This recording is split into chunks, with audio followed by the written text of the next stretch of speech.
So hello and welcome back to my channel and welcome back to another brand new vlog. তো চলো আজকেও আমার travel diary থেকে কিছু ভিডিও তোমাদের সাথে শেয়ার করি। ভিডিওটা পুরোটা দেখতে থাকো। এন্ড ঘুরতে যাওয়ার মধ্যে এই দিনটাই আমার কাছে সবথেকে বেস্ট ডে ছিল।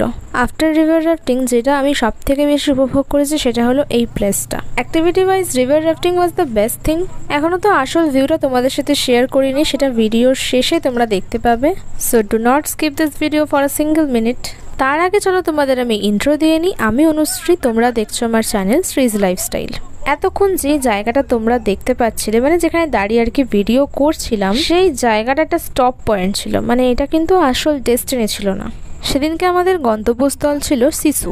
সকাল 8:30টার মধ্যে আমরা হোটেল ছেড়ে বেরিয়ে গেছিলাম। এই জানুয়ারি ফেব্রুয়ারি মানে ডিসেম্বর থেকে ফেব্রুয়ারি মাস অব্দি সিসুতে বরফ থাকে, আর অন্য টাইমে সোলাং ভ্যালিতে, যার জন্য আমাদের কিছুটা ওয়েট করতে হয়েছিল। কিছুক্ষণ পর বরফ গলে রাস্তা ক্লিয়ার হয়ে যাওয়ার পর আমরা আমাদের জার্নিটা স্টার্ট করলাম। বাই এনি চান্স যদি বরফ না গলতো তাহলে আলাদা করে 4x4 কার বুক করে আমাদের সেখানে যেতে হতো।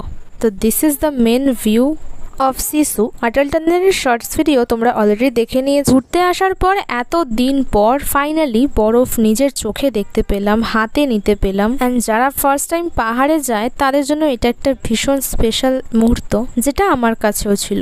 ক্যামেরা অন করে এমন একটা ভাব নিচ্ছে যেন অনেকবার এখানে আমি ঘুরতে এসেছি অলরেডি, এটা আমার খুব পরিচিত একটা জায়গা, রোজ আসি যাই এমন একটা ব্যাপার আর কি, ভাব তো নিতেই হবে।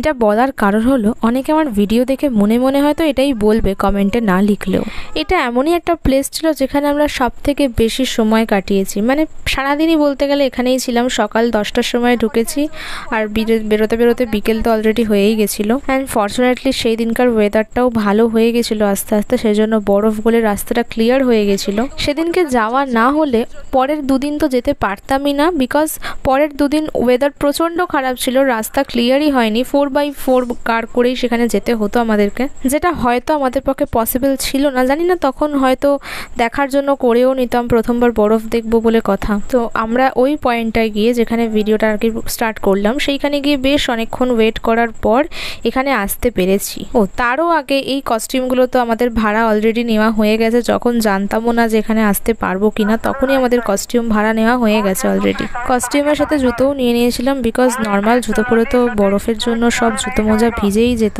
তো ভালো হয়েছিল এই যে এইগুলো নিয়ে নিয়েছিলাম আগে থেকে। কস্টিউমের জন্য পার হেড 250 টাকা আর জুতো মোজার জন্য 100 টাকা করে পার হেড খরচা হয়েছিল। আর এই সিনটা জাস্ট দেখো, চারিদিকে বরফ, সামনে একটা লেক রয়েছে যেখানে কাছাকাছি কাউকেই যেতে দিচ্ছিল না। আমার ইচ্ছা হয়েছিল যে আরো একটু কাছে যাই, যেখানে আর কি কোনো লোকজন দেখতে পাবো না, একটা পুরো ক্লিয়ার শটস নিতে পারতাম, বাট যেতে সেখানে দিচ্ছিলই না একদমই। তো কি আর করা যাবে, দূর থেকে দেখেই ভিউটা একটু এনজয় করে নিলাম। ঠান্ডা বলতে অতটাও লাগছিল না, জানি না কেন, চারিদিকে বরফ। কিন্তু মানালিতে সেরকম ঠান্ডাই লাগেনি যেরকম সিমলাতে লেগেছে। সিমলাতে কিন্তু বরফও পড়ে না, তাও সিমলাতে যেন বেশি ঠান্ডা। মানালিতে সবসময় মাইনাসের ঘরে টেম্পারেচার থাকতো, সিমলাতে সেটা থাকতো না, বাট সিমলা যেন বেশিই ঠান্ডা। তো যাই হোক, ভিডিওটা কেমন লাগলো সেটা অবশ্যই কমেন্টে জানিও। চ্যানেলে নতুন হলে চ্যানেলটা অবশ্যই সাবস্ক্রাইব করে দিও। ভালো লাগলে ফ্রেন্ডসদের সাথে শেয়ারও করতে পারো। So bye bye and take care.